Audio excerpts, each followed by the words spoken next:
ತ್ರೇತಾಯುಗದಲ್ಲಿ ಶ್ರೀರಾಮಚಂದ್ರು ಪಿತೃವಾಕ್ಯ ಆಡಳಿತಕ್ಕಾಗಿ ಸೀತಾ ಲಕ್ಷ ಸಮೇತುಡೈ ಕಾಡುಗಳಿಗೆ ಹೋದರು.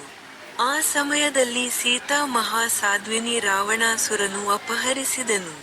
ಈ ಕ್ರಮದಲ್ಲಿ ಸೀತಾದೇವಿಗಾಗಿ ಅನ್ವೇಷಿಸಿ ಶ್ರೀರಾಮಚಂದ್ರು ತುಂಗಭದ್ರ ತೀರಂನಲ್ಲಿರುವ ದಂಡಕಾರಣ್ಯ ಪ್ರದೇಶವು ಸಂಚರಿಸಿ ಅಲಸಟ ಚಂಡಿ ನದಿ ತೀರದಲ್ಲಿ ಇರುವ ಒಂದು ನಲ್ಲನಿ ಬಂಡರಾಯಿಪೈ 7 ಗಡಿಯಲು ಸೇದತೀರುವಂತೆ ರಾಮಾಯಣ ಮಹಾಕಾವ್ಯದಲ್ಲಿ ಇದೆ.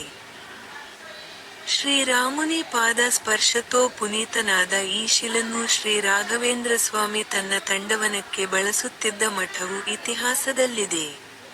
ವೃಂದವನಂಗಾಗಿ ಉಳಿದ ಶಿಲೆಗಳಲ್ಲಿ ಆಂಜನೇಯ ಸ್ವಾಮಿಯವರು ವೆಲಸುವಂತೆ ಪ್ರಚಾರದಲ್ಲಿ ಇದೆ.